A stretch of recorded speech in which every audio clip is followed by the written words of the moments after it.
Olá, meu nome é Natália Mello, eu sou psicóloga e hoje nós vamos falar sobre o aforismo 27, com o título Raízes do Esgotamento, explorando o contexto histórico do burnout.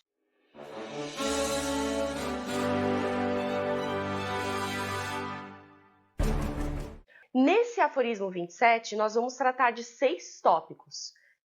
Burnout, um relato, do trabalho à exaustão, como o neoliberalismo criou o burnout, patologias do progresso, as doenças do neoliberalismo, antecedentes do desgaste, reconhecendo os avós do burnout.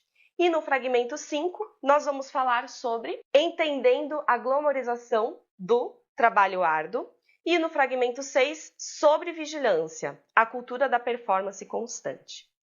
Antes de mais nada também, além de eu falar o recado do YouTube, eu gostaria de indicar que se você tem algum gatilho que remeta à ansiedade, depressão ou outro tipo de transtorno, eu gostaria que você tomasse cuidado com esse aforismo, porque ele vai tratar de temas bem sensíveis.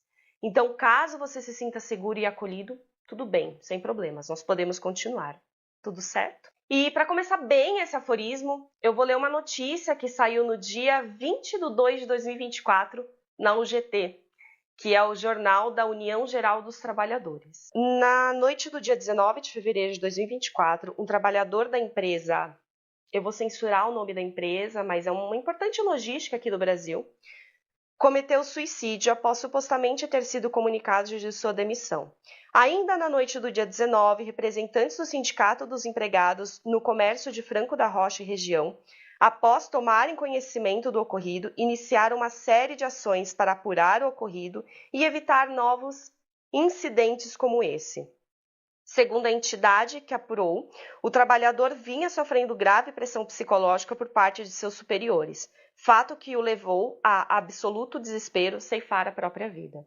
Diante desses indícios, o presidente do sindicato, Leozildo Aristaque Barros, juntamente com o diretor financeiro, Delmir de Alvarenga Júnior, foram à delegacia de polícia responsável pela apuração, com o objetivo de tomar conhecimento das medidas que já estavam sendo tomadas pela autoridade policial. Da mesma forma, os dirigentes encaminharam ao Ministério Público do Trabalho e no Ministério do Trabalho e Emprego uma denúncia para que os órgãos tomassem as medidas de fiscalização junto à empresa, para apurar a existência de obstáculos físicos em altura, bem como de combate à prática de assédio moral. Também foi falado no Intercept Brasil, em uma reportagem, no dia 28 de 2 de 2024, que os colaboradores dessa renomada logística aqui no Brasil tinham que fazer uma entrega de 120 entregas por hora, ou seja, cerca de 2 pacotes por minuto, segundo uma ex-funcionária. Então, é uma produtividade que beira a toxicidade e também beira uma forma robótica de se trabalhar. E eu quero fazer um questionamento. Ocorreu esse incidente, ocorreu essa morte no trabalho, inclusive.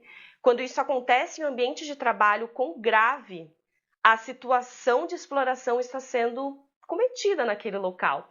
E vários relatos de ex-funcionários, se vocês deram uma pesquisadinha no Google, colocar ex-funcionário dessa logística importante aqui no Brasil, vocês vão ver que tem vários relatos de assédio moral, outros relatos de assédio dentro do ambiente de trabalho, outros relatos de pressão e até mesmo adoecimento mental.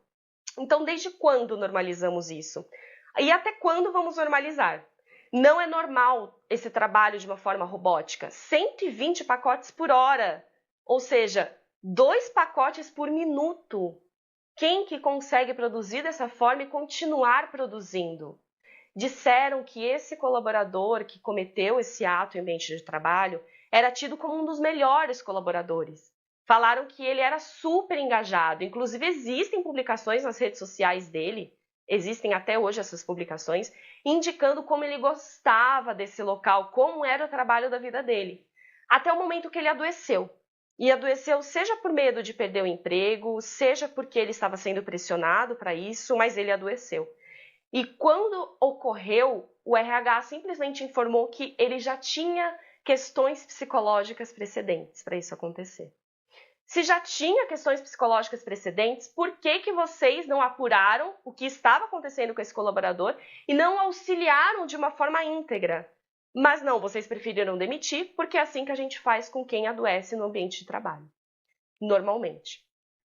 Então não é normal essa situação, não é normal a produtividade que os empregadores estão cobrando nesse momento, não é normal colaboradores terem que pular o horário de almoço porque não podem almoçar, não é normal você ser demitido após ter tirado uma licença médica para cuidar da sua saúde mental, não é normal você não poder fazer exames médicos porque você não pode abandonar o seu posto de trabalho, afinal você tem medo de ser demitido, e não é normal você não poder fazer nem necessidades fisiológicas básicas, como ir ao banheiro, porque a sua cota do banheiro acabou naquele dia.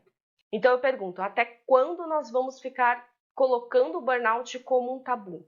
Até quando esse tema ele vai ser evitado? Porque nas empresas é um grande tabu.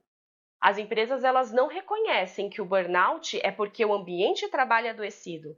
O burnout é um problema que ficou individual, que se tornou algo coletivo, mais individual de certa forma. O colaborador adoeceu porque ele é fraco. Então, falar de burnout em 2024 é mais do que necessário. É uma doença silenciosa que atinge muitos brasileiros. O Brasil é o segundo país com mais burnout diagnosticado no mundo todo. O primeiro é o Japão, com 70% dos seus colaboradores. Aqui no Brasil, nós temos uma taxa de 30% dos colaboradores em adoecimento mental por conta do trabalho. E pelos últimos 2 anos, nós estamos vendo, desde a pandemia, nós estamos vendo os colaboradores cada vez mais entenderem o que é o assédio moral no ambiente de trabalho, o que é esse adoecimento. E para começar bem também esse aforismo, além de eu ter lido essa reportagem tão avassaladora, eu vou começar com um relato de Annie L. Petersen. Ela é uma das colaboradoras do BuzzFeed.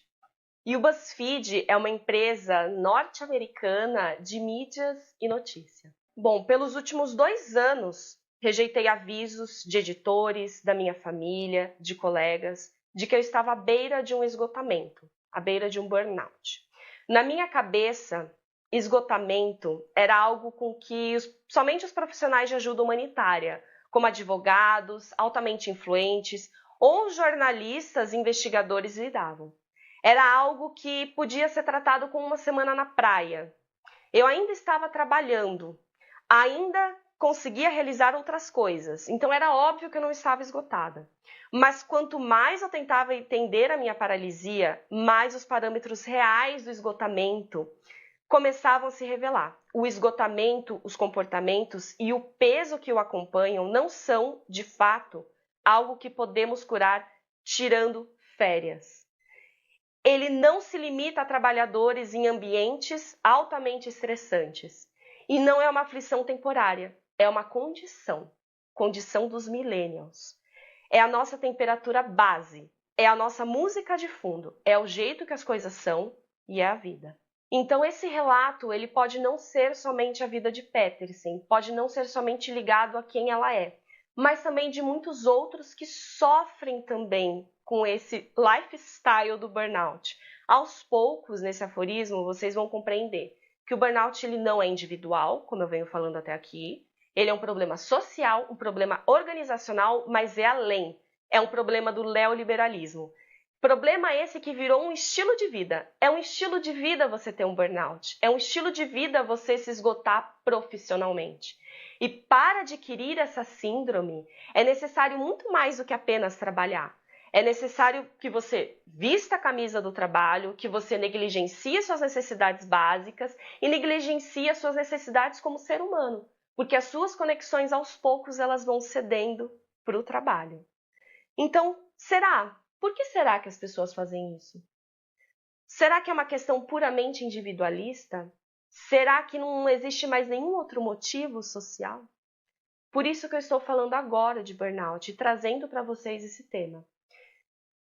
Então eu espero vocês no próximo fragmento desse aforismo 27. Espero que vocês estejam inclusive preparados, porque vocês vão entender as raízes do burnout, entender um pouquinho mais do contexto histórico, de como que ele começou e para onde ele vai.